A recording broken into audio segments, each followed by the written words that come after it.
تو پیارے بھائیوں، غسل کا جو سنت طریقہ ہے اس کے جاننے سے پہلے ہم یہ جان لیں کہ غسل میں کتنی باتیں فرض ہیں، یعنی مین پوائنٹ کیا ہیں۔ اگر ان میں سے ایک بھی پوائنٹ، ایک بھی چیز رہ گئی جنہیں فرائض غسل کہتے ہیں تو غسل ہرگز نہیں ہو سکتا۔ نمبر ایک، کلی کرنا، کہ اچھی طریقے سے کلی کریں کہ منہ کے ہر پرزے سے پانی اچھی طرح بہہ جائے۔ نمبر دو، ناک میں پانی ڈالنا، اس طریقے سے پانی ڈالیں کہ نرم ہڈی تک پانی پہنچ جائے اور ناک میں اگر کچھ گندگی ہے اسے صاف کر دیں۔ نمبر تین، پورے بدن پر پانی بہانا، اس طریقے سے پانی بہائیں کہ ایک ذرہ برابر بھی جگہ سوکھی نہ رہ جائے۔ اگر کچھ بھی سوکھی جگہ رہ گئی تو غسل نہیں ہوگا۔ اور پھر سنت طریقہ کیا ہے، تو اس میں کیا ہے، کچھ آداب غسل بھی ہیں، کچھ سنتیں بھی۔ تو غسل کا طریقہ کیا ہے کہ جب بھی ہم غسل خانے میں جائیں تو اس میں جانے سے پہلے یہ دعا پڑھ لیں، اللہم انی اعوذ بک من الخبث والخبائث۔ جیسے کہ حضور صلی اللہ علیہ وسلم نے ارشاد فرمایا، جو غسل خانے ہیں یا ٹوائلٹ وغیرہ جو مطلب کیا ہے گندگی والی جگہ ہوتی ہیں تو وہاں پر شیطانی جنات ہوتے ہیں۔ اگر بغیر دعا پڑھے وہاں پر جایا جائے تو وہ جنات اس پر اثر انداز ہو جاتے ہیں، اور جب دعا پڑھ لی جائے تو اللہ پاک اپنی رحمت سے جناتوں اور اس بندے کے درمیان پردہ حائل کر دیتا ہے۔ تو جب ٹوائلٹ میں جائیں تو یہ دعا پڑھیں، اللہم انی اعوذ بک من الخبث والخبائث، اور غسل خانے میں جائیں تو جب بھی یہی دعا پڑھ لیں کافی ہے۔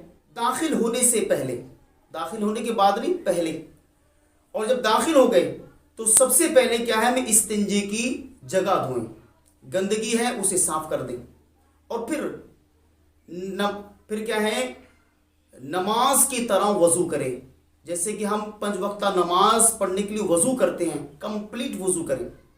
اس کے بعد 3 دفعہ سیدھے کاندھے پر پانی ڈالیں خوب اچھی طریقے سے، اور پھر 3 دفعہ الٹے کاندھے پر پانی ڈالیں، اور پھر کیا ہے، پورے بدن پر خوب پانی بہائیں کہ جگہ کوئی بھی ایک بال کے برابر کی جگہ سوکھی نہ رہ جائے۔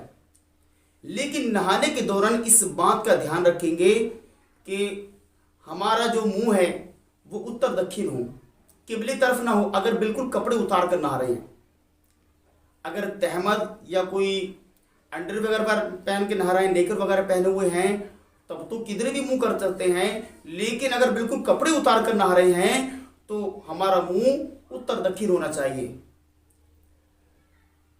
نہ تو کعبے طرف پیٹھ ہو ہماری اس حالت میں کہ ہم ننگے بدن ہیں، اور نہ منہ۔ یہ کیا ہے، گناہ اور حرام ہے۔ اور پھر جب ہم غسل کر چکے تو بدن کو پوچھ لیں، اور پھر کیا ہے، کپڑے پہن کر باہر آ جائیں۔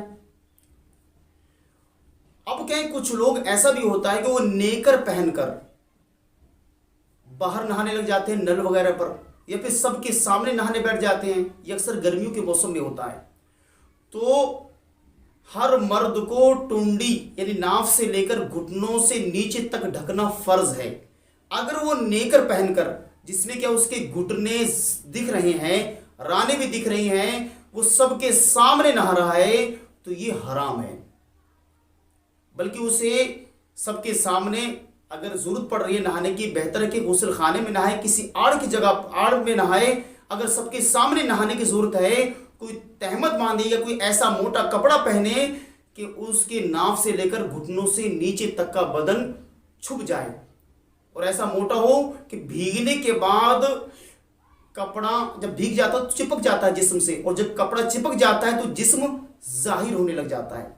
تو موٹا کپڑا ہونا چاہیے تاکہ جسم سے چپک کر بدن ظاہر نہ ہونے پائے۔ تو ان باتوں کا ہمیں دھیان رکھنا ہے۔ تو یہ غسل کی سنتیں اور آداب اور فرائض تمام ایک ڈیٹیل میں بیان کر دی۔